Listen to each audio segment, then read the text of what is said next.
¿Qué tal? ¿Cómo andan? Bienvenidos a una nueva edición de Mesa Redonda Debate, como siempre, por TDC de Filmat para todo el sur de la provincia de Santa Fe.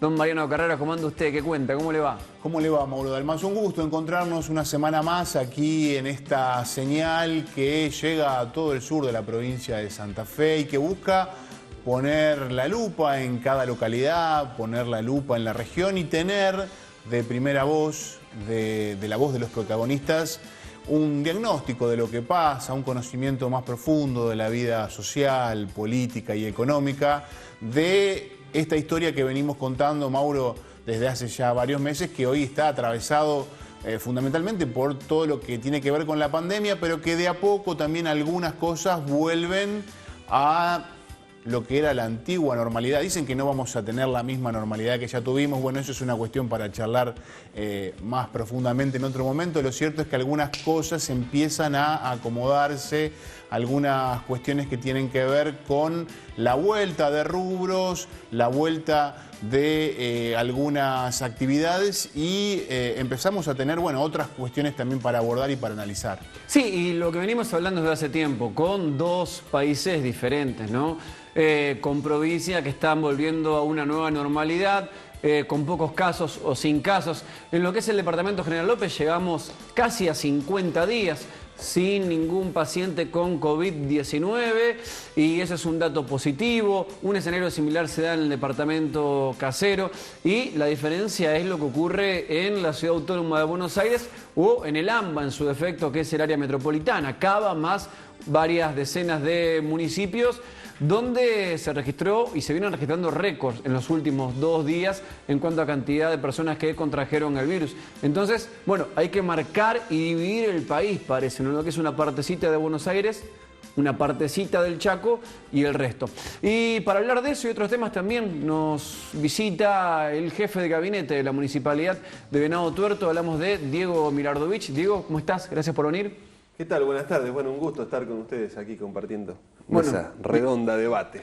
Y en una semana donde también en Venado Tuerto, producto de haber trabajado, digamos, en lo previo a los protocolos, con dueños de bares, de restaurantes, de gimnasio, la cosa empieza a ponerse en marcha nuevamente. En algunos casos muchos lugares no abrieron porque se están reacomodando, ¿no? Por decirlo de alguna manera, o también abasteciendo de mercadería.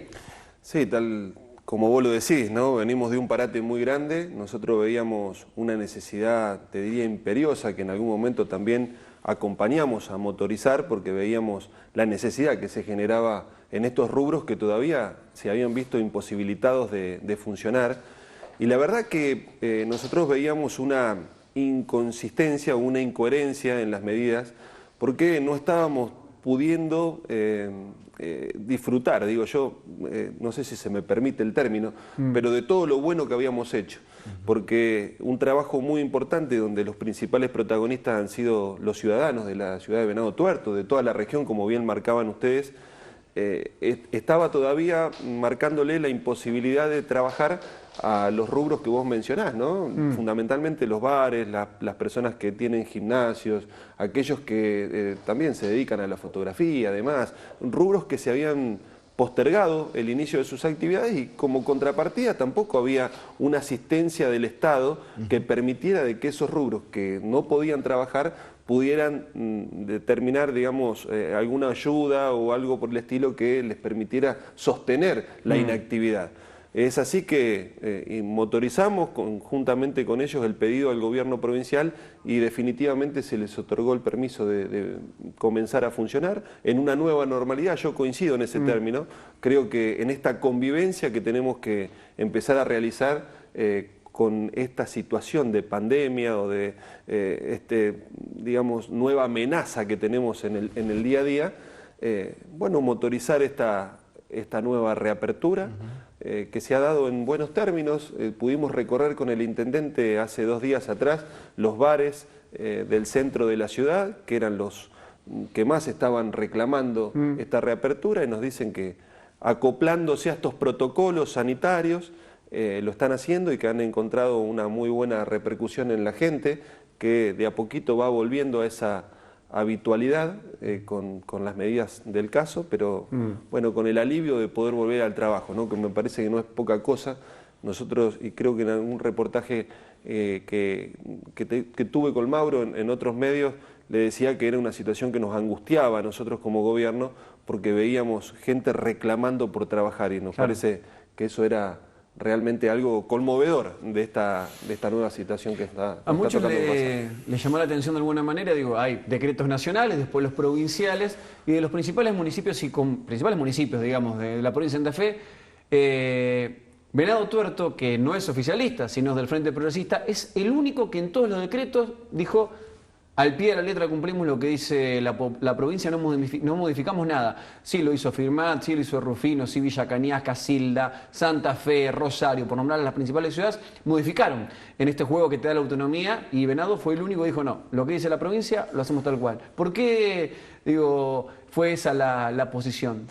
Yo creo, y siempre te digo, Mauro, nosotros tratamos de tener posiciones que se acerquen lo máximo posible al buen sentido o al sentido común. Y nosotros vemos que por ahí, por tratar de instalar pequeños detalles en las medidas que se toman a nivel provincial, terminamos confundiendo a la gente, porque surge información desde distintos ámbitos y hace que el ciudadano común, que es el principal objetivo que nosotros tenemos que tener, que le llegue información clara, que sepa precisamente qué es lo que tiene que hacer, muchas veces cuando intentamos darle un matiz particular de la ciudad, que a veces es válido, no quiero generar una controversia con esto, generamos descomunicación, ¿no? Gente que no sabe si lo que tiene que hacer es lo que le llega del gobierno provincial o lo que le llega desde la municipalidad.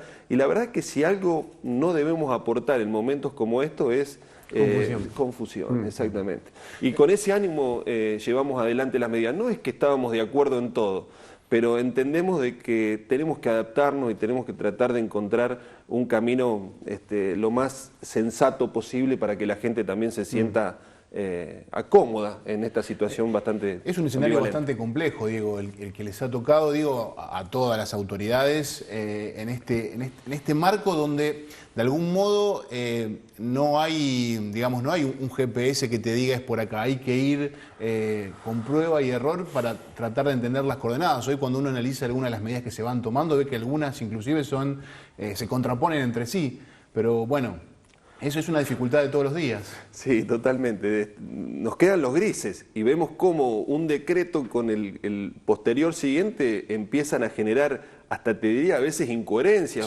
o situaciones que se vuelven ambivalentes. Entonces, la verdad que tratamos de ponerle a todo esto muchos buen sentido, porque me han corregido en algún momento, yo hablo del sentido común. Yo creo que la ciudadanía me entiende cuando hablo de sentido común, pero tratamos de aportar todo lo que se asemeje más a lo coherente, ¿no? Es una situación difícil. Digo, me quedo con la frase de Pedro Can cuando dice: estamos escribiendo el libreto en el mismo momento que estamos llevando adelante la obra, ¿no? Y eso es lo que nos pasa. Por eso entiendo a los funcionarios provinciales, que muchas veces es fácil caer en la crítica y decir: ¿por qué no hizo esto la provincia o por qué no hizo el otro? La provincia de Santa Fe también es muy, y a mí que me ha tocado ser funcionario provincial, es muy diversa, tiene situaciones, y no es lo mismo Rosario, el Gran Santa Fe, lo que está pasando en el norte con la cercanía con el Chaco, Villocampo, y poder dictaminar un decreto que rija las relaciones en todo. Por eso yo soy amigo de la sectorización. Y empecemos a hablar de situaciones distintas en el sur, que en el centro, que en el norte. Y en ese libreto, la próxima página, la próxima hoja, ¿es la apertura de casinos, de bingos y de misas, como lo propuso Omar Perotti y con el decreto 487 y después dio marcha atrás a las pocas horas? ¿O hay que esperar, te parece, un poquito para ese tipo de habilitaciones? Porque digo, ¿cuál es la diferencia entre abrir un gimnasio e ir a ver una obra de teatro? Creo que más seguro una obra de teatro porque la gente está sentada, puedes poner butaca de por medio, fila de por medio. que el casino de Melincue, donde hay un recorrido permanente, maquinitas por todos lados, todo el mundo tocando todo. Yo creo que la diversión, si me preguntan en términos de lo que puede significar en el contexto sanitario, es lo que puede esperar en términos, si se quiere, a veces un tanto egoísta de mi parte, porque para quien está detrás de ese negocio, digamos, Sí, los empleados mismos, digamos. O los mismos empleados dirán, che, Milardoví, callate, vos porque no estás de este lado, por eso lo estás diciendo. Digo que tenemos que asegurar un protocolo. Yo creo que las visitas al casino o al teatro deben asumir de que el contexto no es más el mismo que antes. Y si pretendemos abrir con las mismas reglas, estamos equivocados.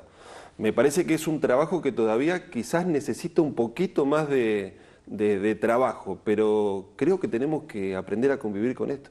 Me parece que seguir privándonos de desempeñar las tareas por las cuales cada uno logramos ganar el dinero que nos permite desarrollarnos, me parece que es un error. Tenemos que ver cómo lo hacemos. El problema es el cómo acá, claro. Cómo volvemos a vivir, digo, en términos genéricos, si se quiere. No veo que el camino y la salida de esto sea seguir encerrados cada uno en su casa. Claro. Me parece que tenemos que animarnos a pensar este nuevo mundo, porque en realidad no sé cuándo esto va a pasar. Porque dicen, no, pero esto va a pasar. ¿Cuándo va a pasar? ¿Cuándo? A mí me parece que la amenaza va a estar latente permanentemente. Y me parece que tenemos que empezar a disfrutar de las cosas que pudimos lograr. Porque esto tenía un buen sentido cuando nos quedamos en casa para preparar el sistema sanitario, para nutrirnos de las herramientas para detectar los casos, cerrar el circuito de acción de esa persona para que ese exponencial crecimiento de los casos no se dé. Y creo que todo eso lo hicimos, y con muy buen criterio. Y en esto vuelvo a rescatar esto de la sectorización, que creo que fue una idea que impuso en el gobierno nacional, la impuso, o la defiende el jefe de gabinete Cafiero. Dejemos de mirar de que todo el país es como Buenos Aires. Claro. Y dejemos de mirar que toda la provincia es como Rosario o es como Villa Ocampo, ¿no? Eso quería plantearte, digo, vos fuiste coordinador del nodo, digo, para aquellas personas que nos están viendo, cuando existían los nodos, fuiste el último coordinador del nodo Venado Tuerto.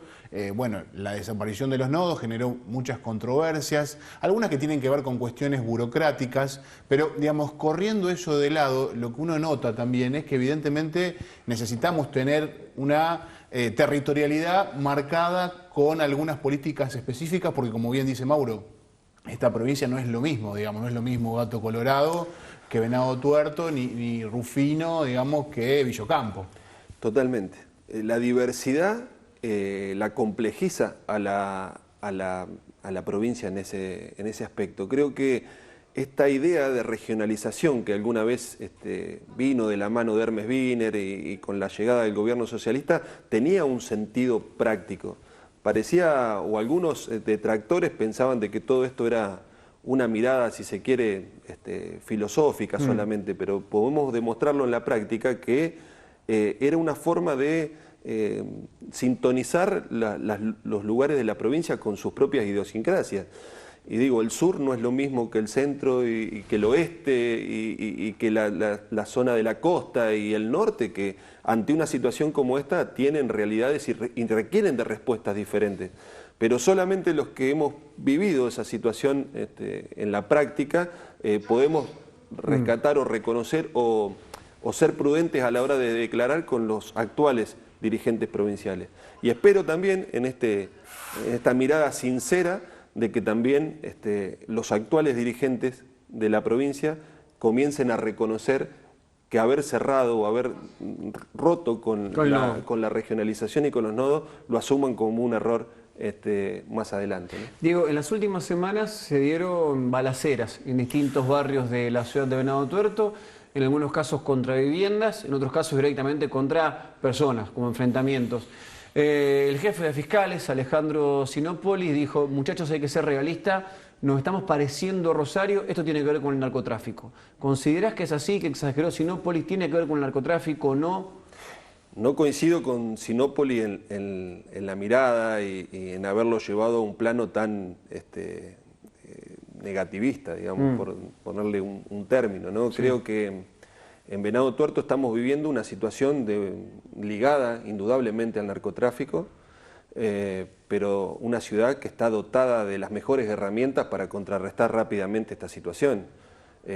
Parecerse a Rosario es contar con bandas del nivel de los Monos o de tantas otras que operaron en el mismo sentido en la ciudad de Rosario, en una ciudad con otras características y con otro volumen, con otra...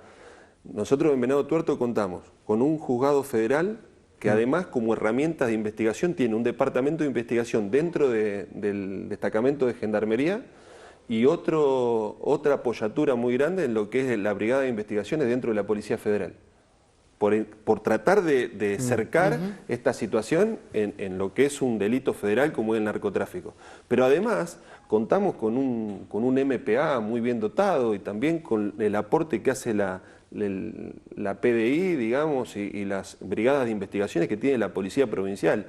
Yo creo que lo que está faltando en Venado Tuerto es la decisión de la justicia de avanzar concretamente contra estas bandas, que son dos bandas de poco peso. ¿Vos decís que es controlable la situación? Totalmente, Mauro. Por eso estoy exigiéndole a la justicia de que avance rápidamente y que corte esta situación de raíz, porque es lo que necesitamos los venadenses para estar tranquilos. No podemos entender, quienes vivimos en la ciudad, que un par de atorrantes pongan en vilo a una ciudad de 100.000 habitantes. Estamos hablando de pequeñas bandas que rápidamente podrían ser disueltas con un accionar contundente de la justicia y de la policía. Pero en este caso creo que la justicia tiene un rol importantísimo. ¿Considerás que puede intervenir tanto por las características de los hechos la provincial como la federal en cuanto a Poder Judicial, digo? De hecho, hay líneas investigativas que la está llevando adelante el MPA por diferentes motivos y añadiduras que se van dando en investigaciones que ellos van llevando adelante, y por otro lado, una línea investigativa por parte de las fuerzas federales. Yo lo que entiendo, y esto desde el sentido común y lo que pretendemos desde el gobierno de la ciudad de Venado Tuerto, es que estas líneas se unifiquen y trabajen en un mismo sentido y que los recursos que están tanto en las fuerzas provinciales como en las nacionales vayan en el mismo sentido. Eso es lo que me parece a mí, es lo que el ciudadano común pretende, más allá de quienes digamos, le corresponde en definitiva actuar. Pero me parece que con todas esas herramientas, con lo que hemos luchado, porque en esto también destaco lo que ha hecho la gestión anterior de la ciudad, que ha bancado situaciones económicas y de otro tipo para que el juzgado federal sea un hecho en Venado Tuerto. Y tener un destacamento de gendarmería y tener también desde hace muchos años, con esfuerzo de muchas personas, la Policía Federal también en la ciudad. Me parece que tengamos estas situaciones como la que estamos viviendo, por lo menos me parece totalmente injusto, porque tenemos herramientas para contrarrestar esto rápidamente. Te digo más, a mi criterio esto nunca podría haber llegado. Claro, porque digo, el último hecho, digo, para transmitirle también a la teleaudiencia, es que por primera vez tiraron una bomba molotov frente al Ministerio Público de la acusación, al edificio. Digo, esto pasó hace un día nada más, y poco, 2 días va. Digo, nosotros tenemos una mesa de seguridad en la ciudad que fue una idea del gobernador que nosotros convalidamos y que rápidamente nos pusimos de manera funcional a trabajar en la misma, una mesa de coordinación de seguridad que trabajamos muy bien con Jorge Laña, que es un secretario dentro del Ministerio de Seguridad, y vamos coordinando, pero trabajamos sobre los delitos que son habituales en la ciudad, el escruche, el robo de la moto, esas pequeñas entraderas que hay, por suerte sin violencia manifiesta, o muy pocas, digamos, con violencia o con privación ilegítima de la libertad o cualquier otro hecho, que tiene que ver con un raíz de delito bastante habitual en la ciudad, en todas las ciudades, porque digamos la seguridad total no se logra nunca, siempre tenemos este tipo. Y vamos viendo y monitoreando y cómo trabajar en prevención y demás. Pero esto se sale de la lógica habitual. Digamos, acá estamos hablando de violencia desde el punto de vista mafioso, digamos. Es inevitable que ninguno de nosotros no podamos decir de que esto no tiene una ligación directa con el narcotráfico. Con ajuste de cuentas. Interpersonales, digamos. Seguro. ¿Tienen identificado, digamos, el poder político a los actores involucrados? Y esto que vos decías, ¿vos pensás, digamos, que una definición política ahora puede evitar que este problema pase a mayores? Totalmente. Mirá si lo tendremos identificado. Hemos sido en nuestro espacio político denunciantes permanentes con nombre y apellido. Pero son los mismos de siempre. Son los mismos de siempre. Estamos viendo también de que hay una connivencia, digamos, entre los ejecutadores de todos estos de balaceras y demás, con personas que están detenidas. Esto también la justicia lo reconoce. Entonces digo, sabemos todo y no sé por qué no actuamos. Ese es el punto de esta cuestión. Porque la investigación la lleva uno, porque la investigación la lleva al otro. La verdad que a mí no me interesa, en nombre y en representación de los ciudadanos benadenses, a mí no me interesa quién tiene la investigación. A mí me interesan los resultados. Porque es por lo mismo que me juzgan a mí como funcionario público. A mí no me preguntan si lo hice de una manera o lo hice de otra. El problema tiene que estar resuelto. Y es lo mismo que le exijo a la justicia. Si lo investiga uno, lo investiga otro. En realidad, a mí lo que me interesa es que estas cosas en la ciudad no ocurran, porque una ciudad de 100.000 habitantes, como es Venado Tuerto, una ciudad, te podría decir, tranquila, que tenga este tipo de episodios, realmente, si yo fuera funcionario de la seguridad, estaría avergonzado. Diego, gracias por visitarnos como siempre, un placer, viejo. Al contrario, gracias a ustedes por la invitación. Diego Milardovich, jefe de gabinete de la Municipalidad de Venado Tuerto. Damos una pausa comercial y seguimos con más invitados en Mesa Redonda de Debate.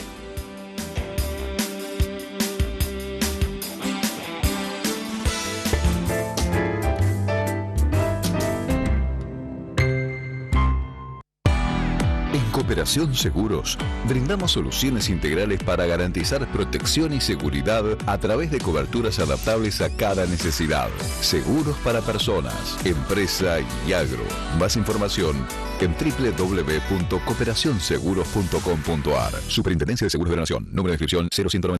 Tenés 3 maneras virtuales para obtener la tasa general de inmueble.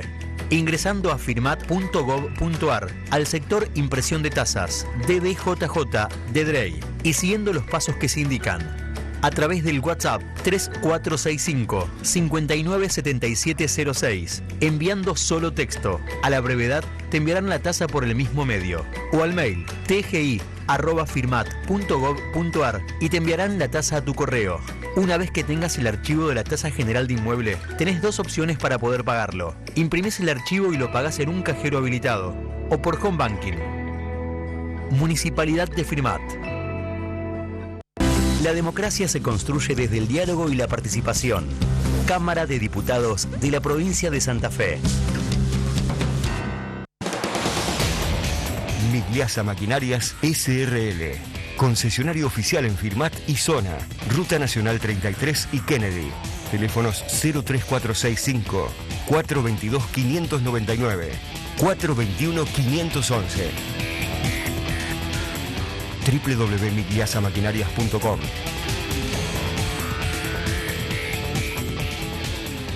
Migliasa Maquinarias S.R.L. Teléfonos 03465 422 599 421 511.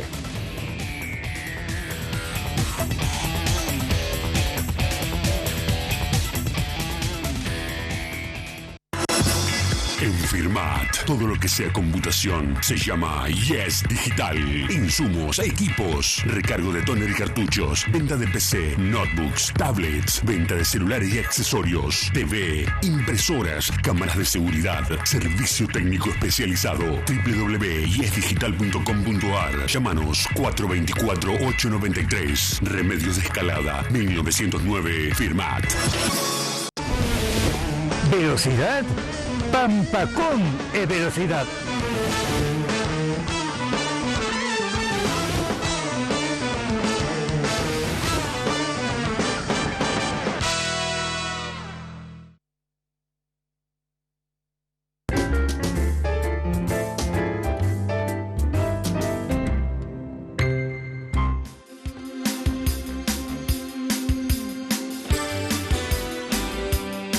Segundo bloque de Mesa Redonda de Debate, seguimos con más invitados, Mariano. Exactamente, y vamos a hablar con una de las autoridades del Centro Económico de Firmat, Alberto Marchetti. ¿Cómo le va? ¿Cómo anda? Muy bien.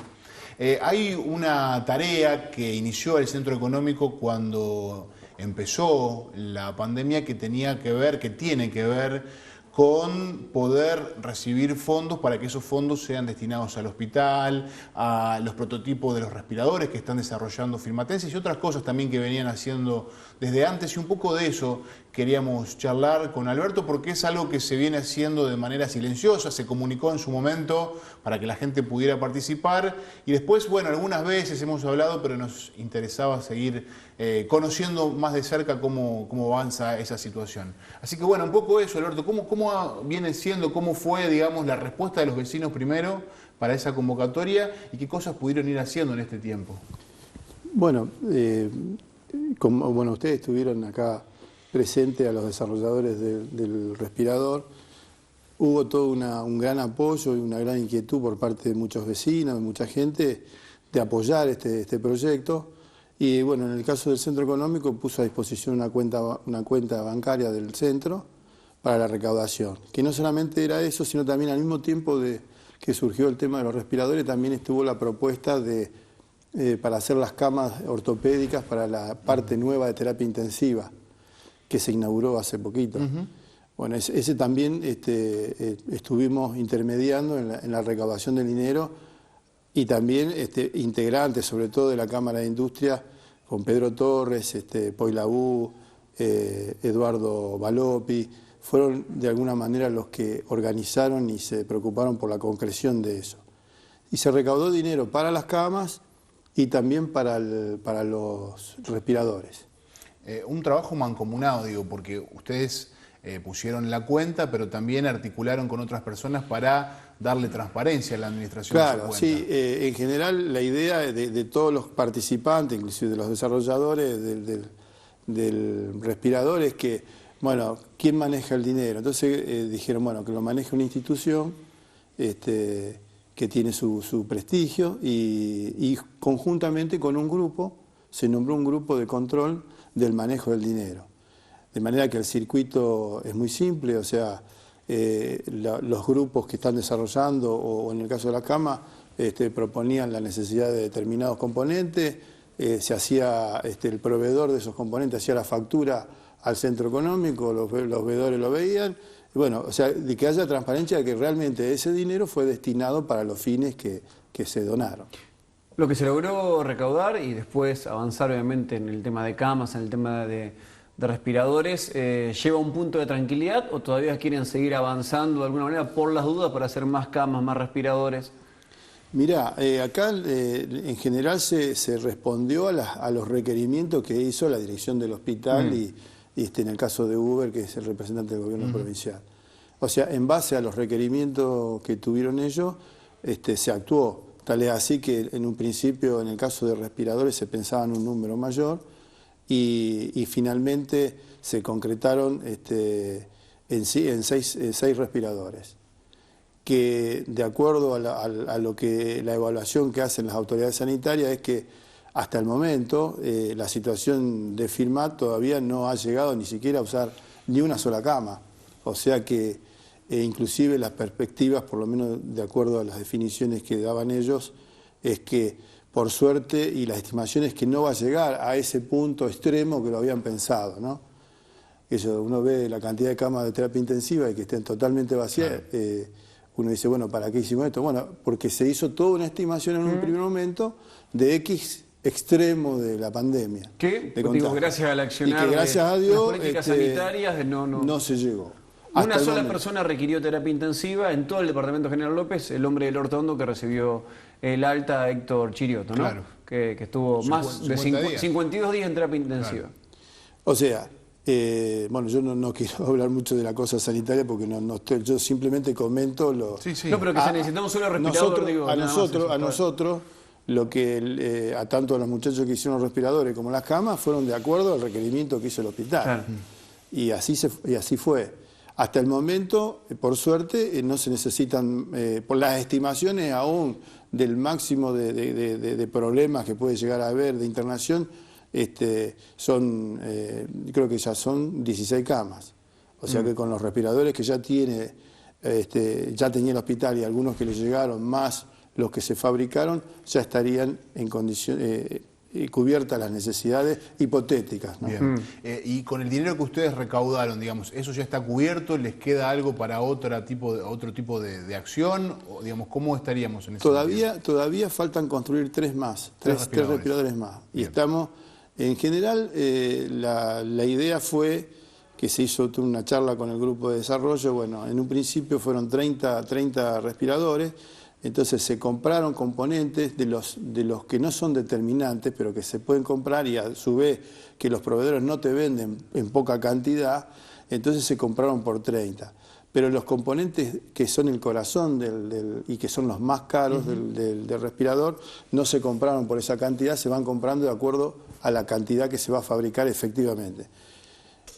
Hipotéticamente, si eventualmente faltan muchos más, bueno, hay la gran mayoría de componentes están. Lo que faltan son el corazón. Lo que sí se concretó para 6. Bien. Y eso se van a terminar. Se están terminando. Bien. En el curso de esta semana y la otra se terminarán los 6 respiradores. Digamos, y ahora hay como una tranquilidad de parte de ustedes y también de la ciudadanía a partir de este escenario que mencionábamos, es decir, a partir de que no existió hasta el momento y ojalá no exista esa demanda, entonces, claro, digamos, lo que se buscó en un primer momento es un objetivo cumplido. Sí, totalmente. Es más, sobrepasó realmente el objetivo. Realmente, o sea, si uno se pone a pensar que de cero en nuestra ciudad un grupo de gente con capacidades técnicas se largó a hacer un respirador, habla de esta capacidad que tiene Firmat Potencial, y realmente podemos desarrollar muchísimas otras cosas más. Por eso yo creo que la ciudadanía apoyó masivamente este emprendimiento y además se siente orgullosa.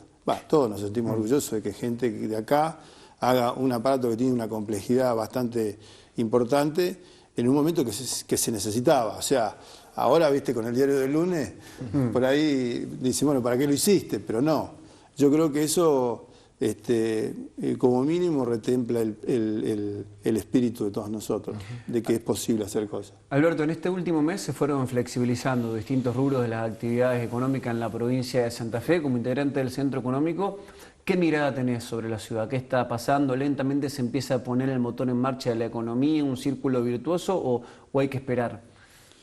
Yo creo que hay que esperar. O sea, convengamos que el parate fue muy grande, ya veníamos mal. Y con esto es muy complicado lo que pasó. Pero creo que, bueno, por suerte no tenemos la situación que tienen otras ciudades de grandes centros urbanos. Así que yo creo que poco a poco se va a ir normalizando. Pero bueno, también depende de qué pase en los grandes centros urbanos, porque el problema que tenemos, o sea, es complejo, porque muchas empresas que están en los centros urbanos no pueden abastecer porque tienen reducida su jornada. En fin, hay una cantidad de situaciones que no permiten que esto salga rápidamente. Depende mucho de que el área metropolitana de Buenos Aires, que sería, Cava más los 40 municipios, saquen un poco la cabeza de esta situación, tomen un poco de oxígeno en cuanto a la economía de una provincia como la nuestra, que está pegada a Buenos Aires. Y sí.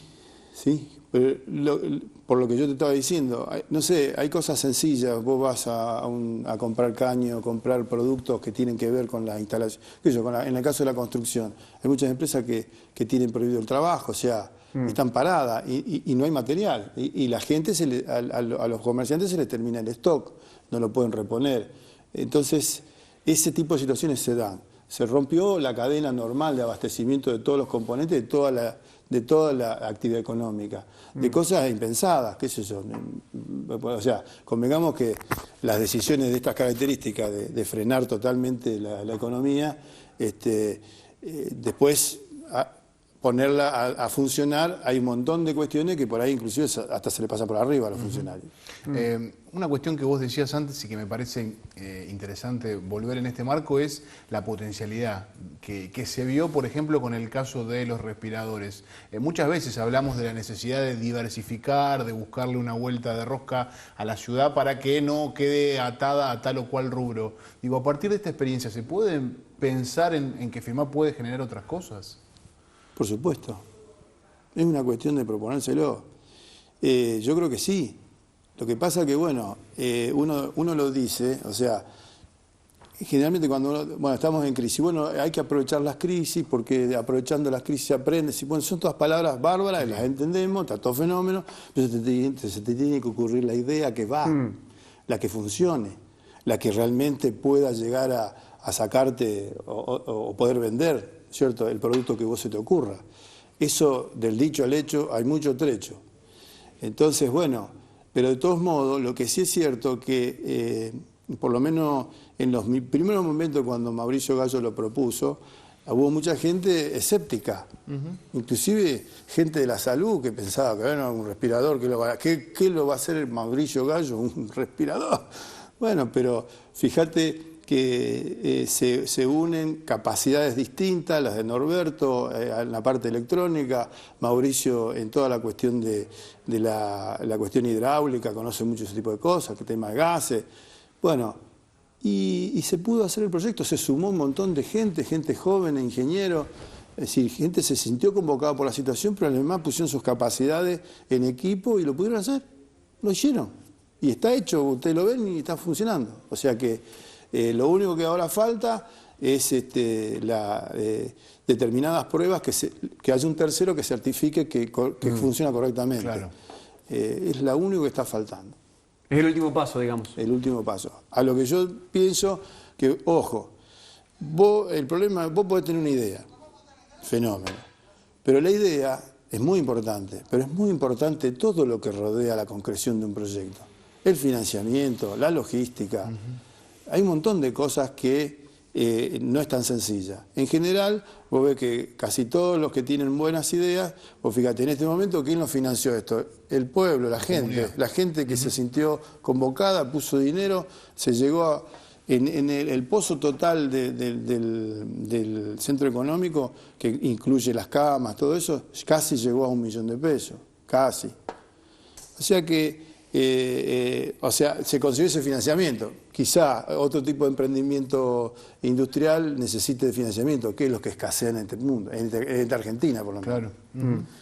Entonces, pero digo, una cuestión me parece importante es que al menos muchos vimos que se puede, digamos, que hay con qué. Después hay que buscar qué y de qué manera, digamos, pero ahí para empezar. Yo estuve trabajando bastante tiempo en Basal y yo te puedo asegurar que capacidades para desarrollo de maquinaria y aplicando tecnologías ultramodernas existe acá en Firmat. El problema que, se tiene que dar la oportunidad, la ocasión. Otra cuestión breve que quiero preguntarte antes de que terminemos la charla tiene que ver con algo que retomaron y es el tema del merendero Esperanza, que es otro trabajo, digamos, que antes de la pandemia estaba en el horizonte como prioridad y que siguen trabajando, digamos, ahora que se pueden hacer nuevamente algunas cosas. Bueno, nosotros empezamos ya desde el año pasado, más o menos desde la mitad del año pasado, tratando de aportar nuestro grano de arena como empresarios de la ciudad de Firmat a una necesidad social que nosotros no podíamos estar indiferentes ante esa situación. Entonces, el gran proyecto que tenemos era de construir el merendero, el salón con la cocina, el baño, que califique frente a sanidad, ¿no es cierto? Todas las reglamentaciones para poder dar de comer, que sea certificable ese lugar. Y en este momento se reanudaron los trabajos. Con la pandemia se pararon. Inclusive algunas actividades que teníamos proyectadas, que eran cenas, qué sé yo, con el Banco Credit Cop, las tuvimos que suspender, o sea, no se pueden hacer. El intendente municipal habló con Isabel, Isabel le planteó de que no, faltaba el dinero para la mano de obra, que era un poco las actividades que pensábamos hacer con el Banco Credit Cop. La municipalidad decidió aportar albañiles para hacer la parte final de la obra, que es el revoque y la terminación del merendero. Así que nosotros seguimos aportando, a partir del aporte de muchos empresarios, todo el tema de materiales. Que ya hay muchos materiales ya conseguidos, está el piso, las ventanas, toda la instalación eléctrica. O sea, hay muchas empresas involucradas que con la mano de obra esta le vamos a dar una financiación al proyecto. Alberto, por venir. Gracias por visitarnos, muy amable. Gracias a ustedes. Vamos a una pausa comercial y seguimos con más Mesa Redonda Debate.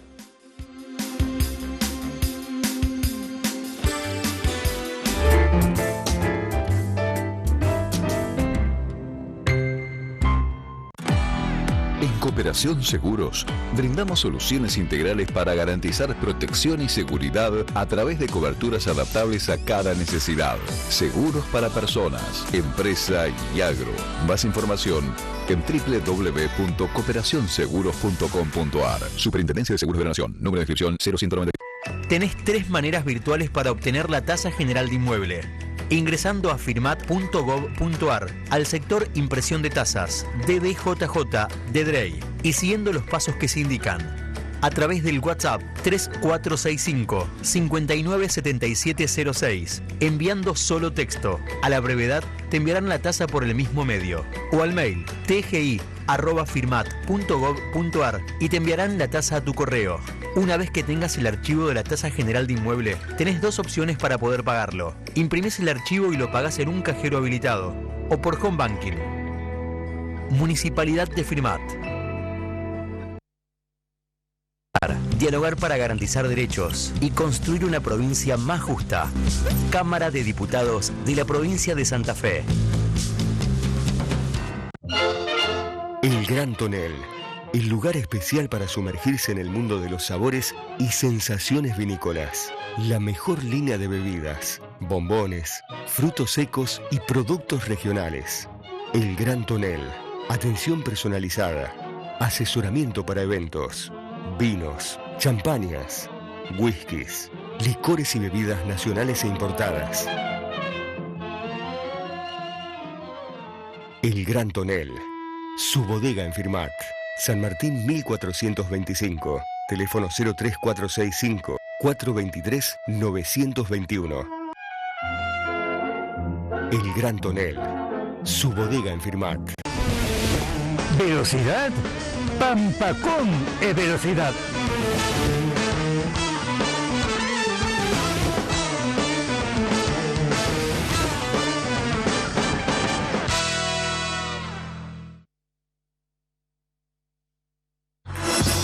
En Firmat, todo lo que sea computación se llama Yes Digital.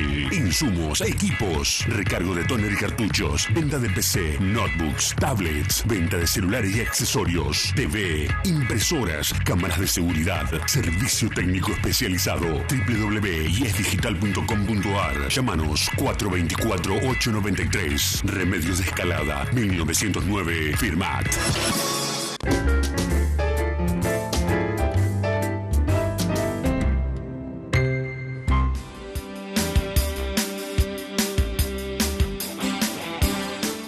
Último bloque de Mesa Redonda Debate y una metodología que comenzamos a aplicar desde el inicio de la pandemia. Tiene que ver con las videos llamadas, con los principales actores que hacen en algunos casos a la economía y en este caso a la política y a la educación de la provincia de Santa Fe. Vamos a entrar en contacto con la ministra de Educación de nuestra provincia, Adriana Cantero, quien nos atiende amablemente.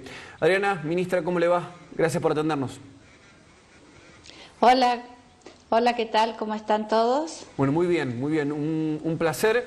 Y el objetivo principal de la charla pasa por esto que también viene anunciando el ministro de Educación de la Nación, Nicolás Trotti. Por otro lado, lo que usted también viene expresando en medios de comunicación, con la vuelta a clases, pero en el marco de una nueva normalidad que sería a finales de julio, comienzo de agosto. Sí, en realidad nosotros en Santa Fe, si la curva epidemiológica sigue como hasta ahora, es decir, controlada, aplanada, después de las vacaciones de julio estaríamos pensando las distintas variables para volver escalonadamente a las aulas con el sistema presencial. Y para eso estamos trabajando intensamente en la planificación. Cuando dice escalonadamente, ¿a qué hace referencia? ¿Que puedan comenzar primeros en las localidades, en los distritos de menos cantidad de habitantes o en los departamentos donde hubo menos circulación de virus o menos contagios? Bueno, digo un poco de todo eso porque en realidad lo que sí sabemos es que para volver al espacio presencial en un tiempo de pospandemia, la escuela tal como la conocimos no se volverá a dar.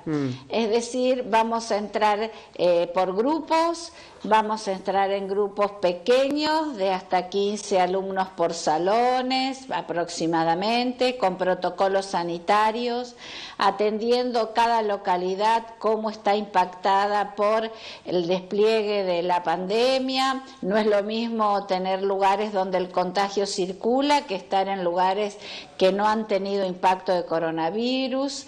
Seguramente además vamos a estar pensando cursos prioritarios, como pueden ser los primeros grados, el 7º grado, el primer año de secundaria, el último de secundaria, y progresivamente todos los cursos a ingresar en un sistema combinado entre presencialidad y no presencialidad. Es decir, uno podría decir que estamos definiendo, diseñando una escuela de semipresencialidad para el segundo cuatrimestre del año.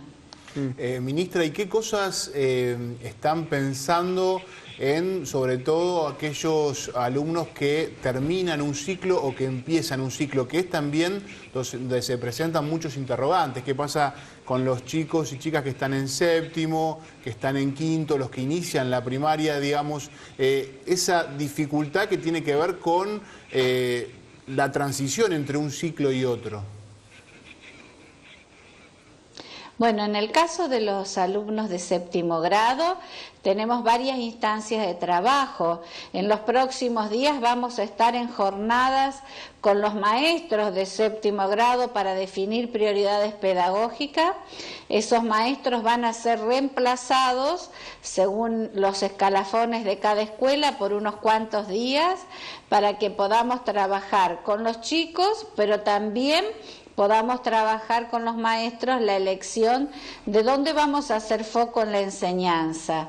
También es cierto que los alumnos de 5º año o 6º, según es secundaria orientada o técnica, van a tener, además de más tiempo de presencialidad, también la posibilidad de extender algunos días el ciclo lectivo y de articular con las universidades y el nivel superior otro calendario escolar que permita acreditar las competencias básicas y al mismo tiempo poder acceder y cursar los estudios superiores, ¿verdad?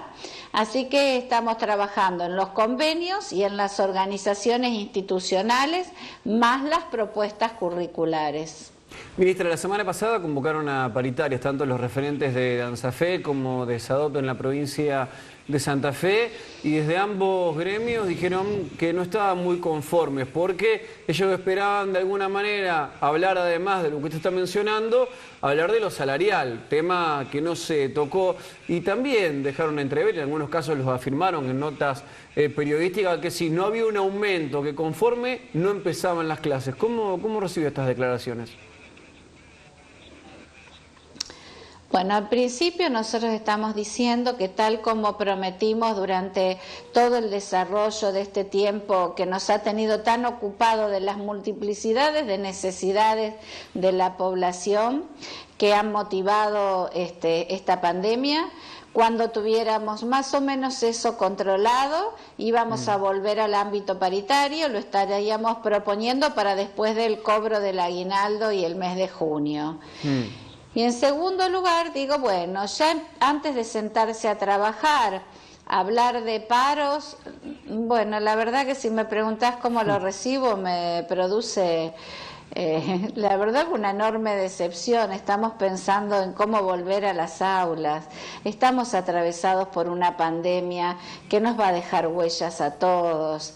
Estamos tratando de cuidar que los chicos tengan el menor sufrimiento posible de estas instancias, que están esperando el encuentro en ese espacio, la posibilidad del encuentro con sus maestros. Bueno, me parece que hay otras cosas para pensar en este momento y sobre todo antes de sentarse a conversar, porque todavía no nos hemos sentado a conversar sobre el salario, ¿verdad? Ministra, ¿qué cambios en la nueva normalidad, en la nueva escuela que se viene, considera que llegarán para quedarse? Digo, porque seguramente esta situación ha despertado muchos interrogantes y ha puesto en crisis también el sistema educativo tal cual lo conocíamos. ¿Hay algunas cosas que empezaron a partir de la pandemia y que considera se van a quedar? Sí, yo creo que sí, que hay muchas cosas que se van a quedar. Los cuidados de la salud como un objetivo prioritario, creo que van a estar con nosotros por mucho tiempo, incorporándose incluso en las rutinas de la vida institucional. Creo también que la combinación entre las relaciones presenciales y una pedagogía posible en la distancia van a formar parte de un nuevo dispositivo escolar por mucho tiempo. Hemos aprendido también que hay muchas desigualdades que esta pandemia pone al descubierto, que la conectividad no está en todos los hogares, ni la posibilidad de acceder a los dispositivos móviles, que eso es un tema de justicia social que vamos a tener que mirar, pero también de pensar qué importancia tiene el vínculo presencial de la escuela. Para todos los chicos, para la comunidad, ese lazo, esa posibilidad de una vincularidad diferente, ha demostrado que no se sustituye esos modos de relación con tanta tecnología, si bien la recibimos y la creemos bienvenida y además creemos que ha llegado para quedarse y que la vamos a tener que utilizar a la nueva tecnología como una herramienta permanente, pero de ninguna manera sustituyendo el vínculo presencial, que es el que todo el mundo añora justamente en este tiempo. Y en este contexto va a ser... Porque produce otros aprendizajes de otra potencia y también porque produce lazos de humanización. Ministra, el escenario actual impide llevar adelante una evaluación de los alumnos, independientemente de la modalidad que empiece a aplicarse post vacaciones de julio. ¿Cuál es su mirada al respecto? ¿Qué políticas piensan aplicar sobre esta situación? Bueno, el tema de la evaluación está siendo un tema muy conversado con todos los ministros del país y del mundo, porque realmente que la calificación, que es esa posibilidad de ponerle un número a un resultado, no funciona en procesos tan complejos como estos que se están desplegando. Y sin embargo hay aprendizajes de habilidades que son fundamentales, hay construcción de saberes y conocimientos que hay que aprender a poner en valor y además que hay que aprender a integrar todos esos registros, todas esas miradas, esas observaciones articuladas con las que se producen en las relaciones más presenciales, donde tal vez algunas instancias de calificación vuelvan a aparecer, pero modificadas por todo lo aprendido en la evaluación formativa en los tiempos de la enseñanza en la distancia.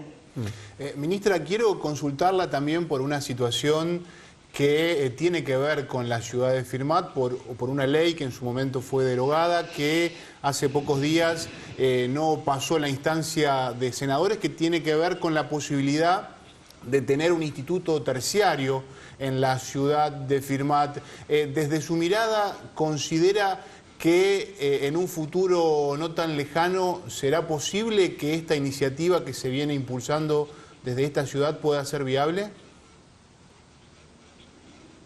Bueno, tendríamos que mirar un poquito varias cosas, el análisis de la población escolar, de las búsquedas, de las iniciativas, y la verdad que en este momento, atravesando una pandemia, no es un momento para la apertura de un instituto superior. Nos tenemos que dar un tiempo de una planificación más profunda, que realmente permita en todo caso, si resulta pertinente, ofrecerle esa alternativa más elaborada y reflexionada a la ciudad de Firmat.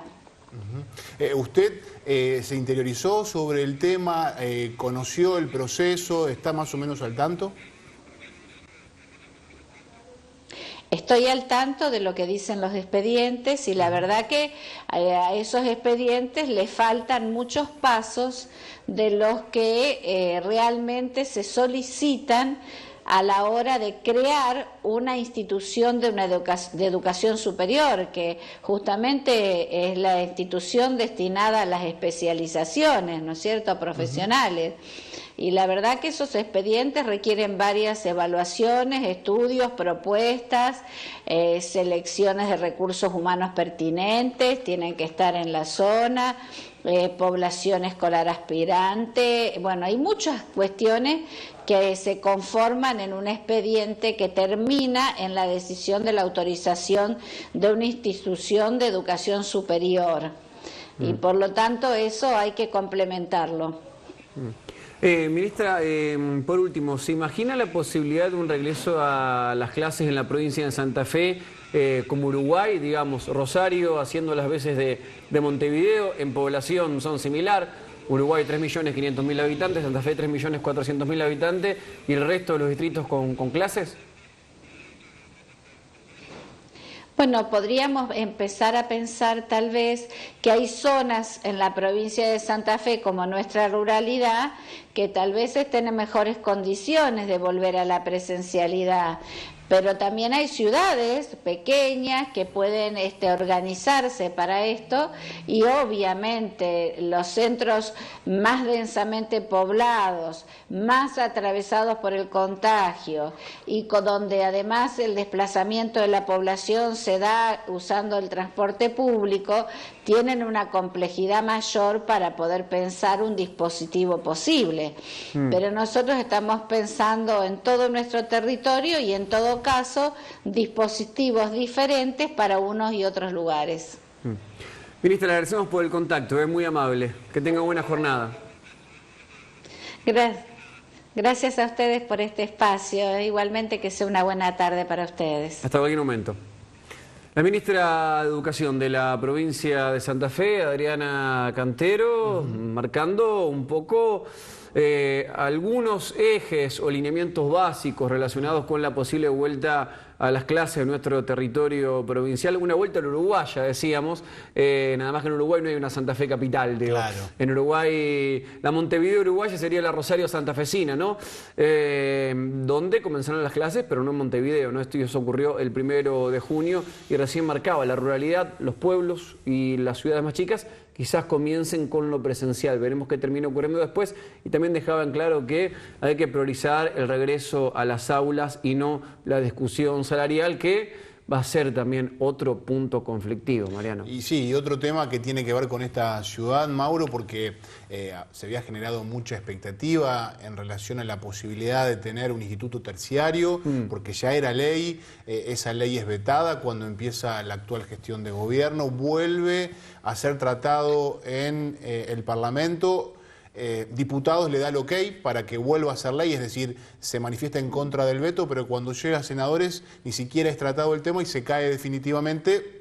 Y claro está, al menos así lo ha dejado en esta nota la ministra, que no está hoy dentro de sus prioridades. La ministra dijo que no es el momento y también dio a entender que no hay la cantidad suficiente de aspirantes en el criterio de ella, reitero, eso lo dijo recién la ministra de Educación. Nos estamos yendo, Mariano. Nos vamos. Les agradecemos por estar, como siempre, del otro lado. Esto fue Mesa Redonda de Debate. Nos reencontramos dentro de 7 días. Hasta la semana que viene. Chau.